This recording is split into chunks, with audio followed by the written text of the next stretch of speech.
Pékin hausse nettement le ton face à ce qu'elle perçoit comme une extension abusive de l'autorité américaine en haute mer et par la voix de son ministère du Commerce, la Chine dénonce une utilisation jugée excessive des sanctions unilatérales ainsi que de cette fameuse juridiction à longue portée après l'annonce par Washington d'une sorte de blocus, pudiquement présenté comme une série d'opérations visant des pétroliers sanctionnés autour du Venezuela. Selon les autorités chinoises, l'interception arbitraire de navires battant pavillon étranger ne relève pas seulement d'un simple différend juridique. Pékin hausse nettement le ton face à ce qu'elle perçoit comme une extension abusive de l'autorité américaine en haute mer et par la voix de son ministère du Commerce, la Chine dénonce une utilisation jugée excessive des sanctions unilatérales ainsi que de cette fameuse juridiction à longue portée après l'annonce par Washington d'une sorte de blocus, pudiquement présenté comme une série d'opérations visant des pétroliers sanctionnés autour du Venezuela. Selon les autorités chinoises,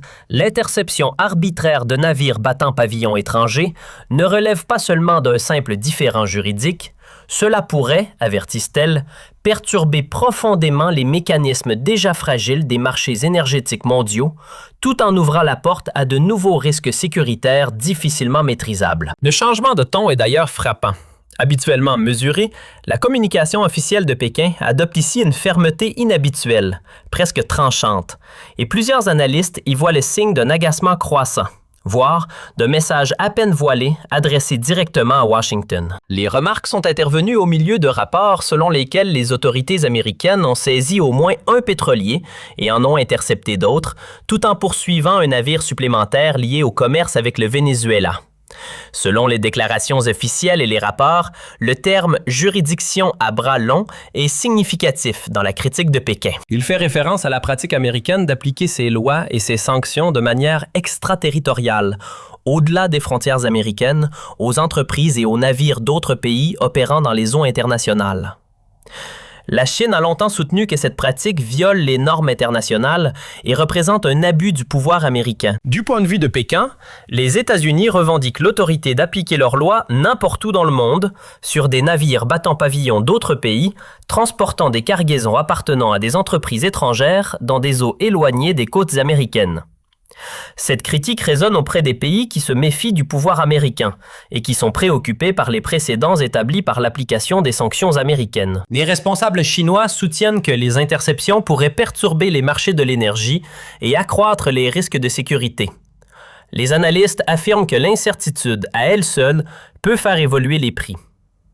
Ce n'est pas seulement une plainte diplomatique, c'est un avertissement concernant les conséquences économiques potentielles. Les marchés énergétiques mondiaux sont interconnectés.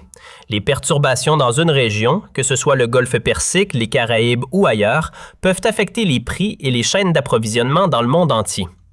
Si les États-Unis sont prêts à intercepter des pétroliers dans les eaux internationales, les compagnies maritimes et les négociants font face à de nouvelles incertitudes. Les coûts d'assurance peuvent augmenter.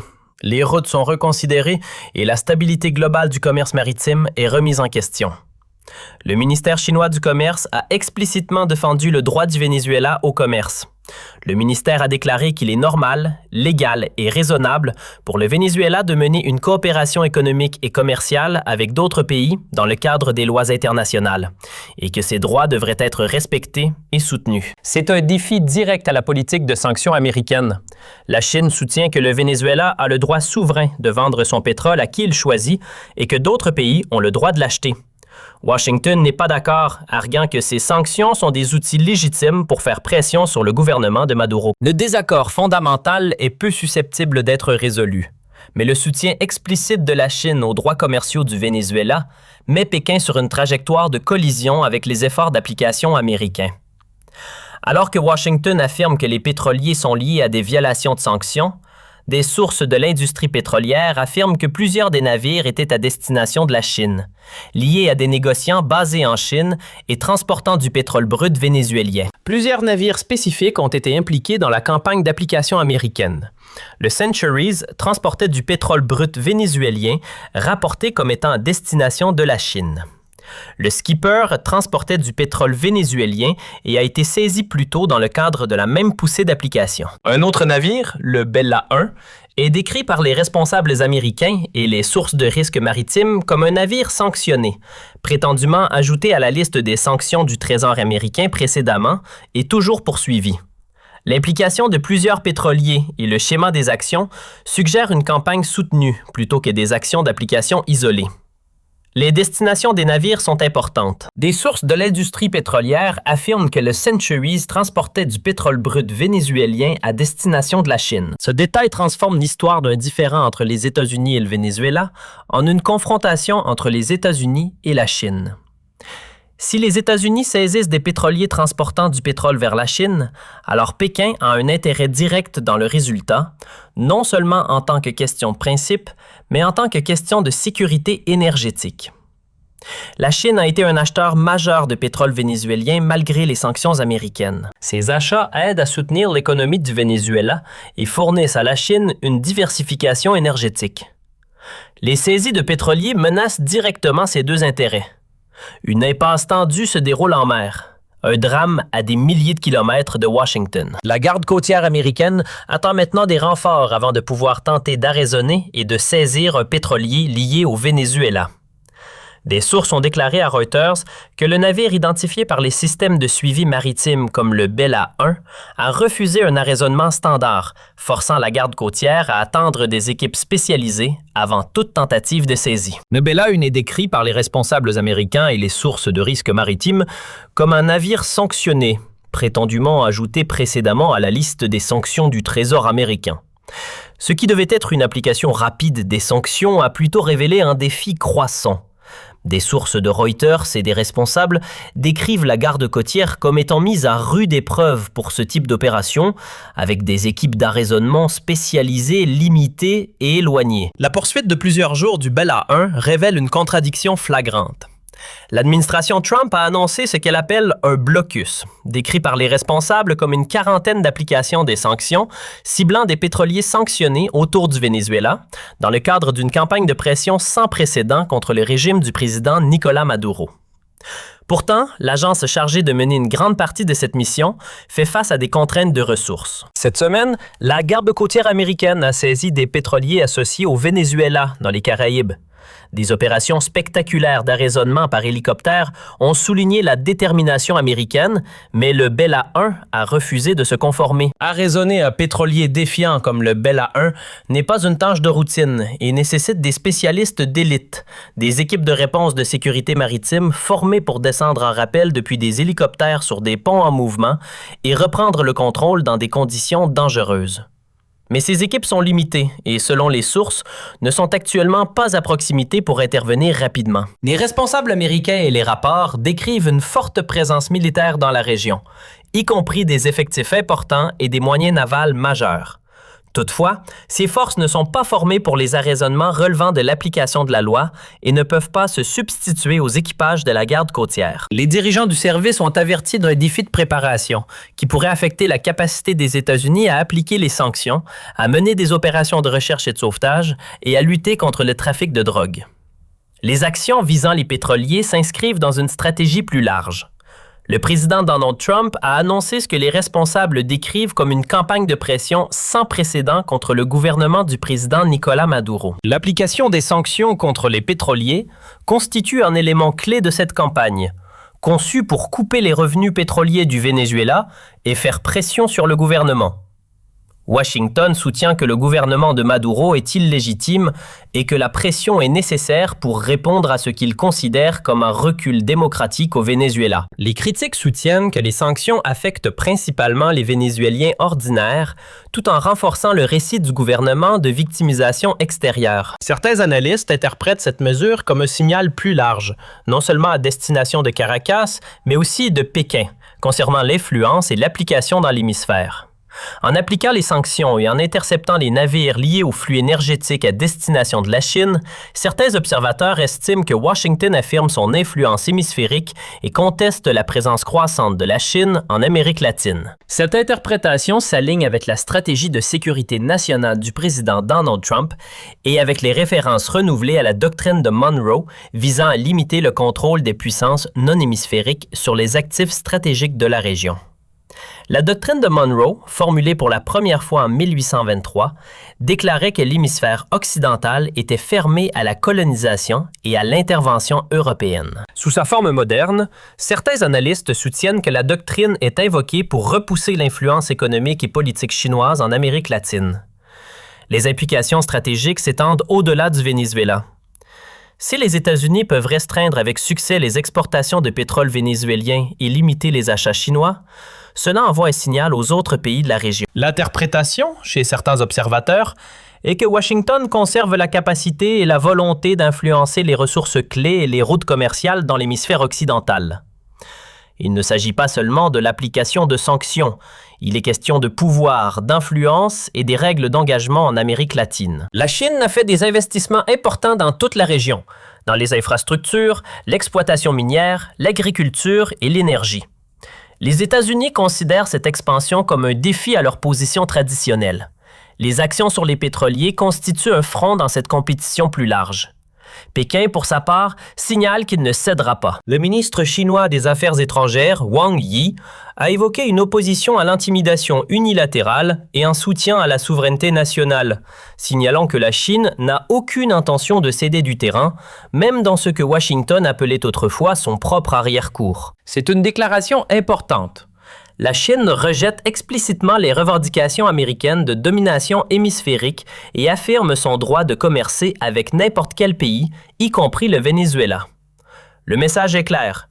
La Chine ne sera pas soumise à la pression des actions d'application américaines.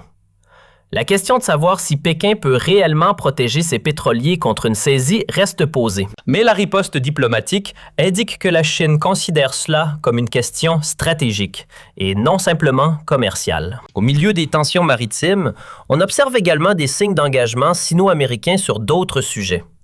Le porte-parole du ministère chinois du Commerce affirme que les équipes des deux parties ont atteint une compréhension de cadre de base concernant le traitement de questions comme TikTok par la coopération. Le porte-parole a ajouté que le gouvernement chinois espère que les entreprises pourront parvenir à une solution conforme aux lois et aux réglementations chinoises tout en équilibrant leurs intérêts.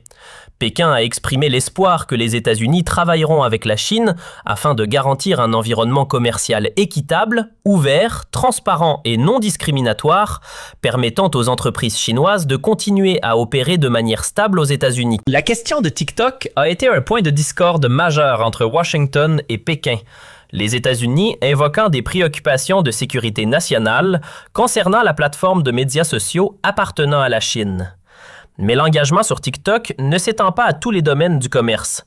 Le porte-parole de la Chine rejette le plan tarifaire américain sur les puces et critique le processus de la section 301. Le porte-parole a déclaré que les tarifs unilatéraux américains violent les règles de l'OMC, sapent l'ordre économique et commercial international, perturbent les chaînes industrielles et d'approvisionnement mondiales et nuisent aux intérêts des entreprises et des consommateurs américains. Séparément, l'avis de l'USTR décrit une approche progressive des tarifs. La Chine a exhorté les États-Unis à corriger ce qu'elle appelle des pratiques erronées dès que possible et à annuler les mesures pertinentes. Les différends sur les semi-conducteurs reflètent des tensions plus profondes concernant la technologie, les chaînes d'approvisionnement et la concurrence économique entre les deux plus grandes économies du monde. Alors que les pétroliers sont interceptés et que les routes énergétiques sont contestées, un combat de sanctions régionales se transforme rapidement en une lutte de pouvoir mondiale, avec le pétrole, les océans et l'influence en son cœur. La confrontation implique plusieurs dimensions. Il y a la question immédiate des exportations de pétrole vénézuélien et de l'application des sanctions américaines. Il y a la question plus large de l'influence chinoise en Amérique latine et des efforts américains pour la contrer. Et il y a le désaccord fondamental sur les règles du commerce international et du droit maritime, ainsi que la question de savoir si les États-Unis peuvent appliquer leurs sanctions de manière extraterritoriale contre les objections d'autres grandes puissances. Aucune de ces questions n'est susceptible d'être résolue rapidement. La confrontation est structurelle et non épisodique, et le sort du Bella 1 est désormais en jeu. Les équipes d'élite arriveront-elles à temps? L'application des sanctions de Washington peut-elle être menée à bien? Ou la résistance du pétrolier révélera-t-elle les limites de l'application maritime américaine? Dans les eaux des Caraïbes, près du Venezuela, la traque se poursuit, tandis que les interrogations restent nombreuses. Les États-Unis ne montrent aucun signe d'abandon de leur campagne de pression contre le Venezuela. Washington considère les sanctions comme essentielles à sa stratégie dans la région. La Chine ne montre aucun signe de céder. Pékin considère les saisies de pétroliers comme un abus de pouvoir américain et une menace pour ses intérêts commerciaux légitimes. Le Venezuela, pris au milieu, continue de chercher des acheteurs pour son pétrole, la Chine étant le client le plus important. Les contraintes de ressources de la garde côtière ajoutent une autre dimension d'incertitude. Si l'agence ne peut pas appliquer la campagne efficacement, la stratégie pourrait faire face à des défis, indépendamment des considérations diplomatiques. Les marchés de l'énergie continueront de surveiller la situation de près. Chaque saisie ou tentative de saisie influence les calculs concernant l'approvisionnement vénézuélien et les flux pétroliers mondiaux. Les implications plus larges dépassent les cadres d'un seul pétrolier ou d'un seul pays. Ce qui est en jeu, c'est la forme même de l'ordre international. La question est de savoir si les États-Unis peuvent maintenir leur position traditionnelle dans l'hémisphère occidental, si la Chine peut étendre son influence malgré l'opposition américaine, et si les règles du commerce maritime seront fixées par Washington ou négociées entre plusieurs puissances. Ces questions ne trouveront pas de réponse uniquement dans le sort du Bella 1. Mais la traque dans les eaux des Caraïbes constitue un microcosme de la confrontation plus large. Alors que le monde observe, l'impasse se poursuit. Le pétrole, les océans et l'influence restent au cœur des enjeux. Et la lutte de pouvoir mondial autour de ces ressources ne fait que s'intensifier. Le destin du Bella 1 pourrait établir un précédent important. Si les États-Unis parviennent à saisir le navire malgré sa résistance, cela démontrera la capacité de Washington à faire appliquer ses sanctions, même face à des navires refusant de se conformer. Mais si le Bella 1 réussit à s'échapper,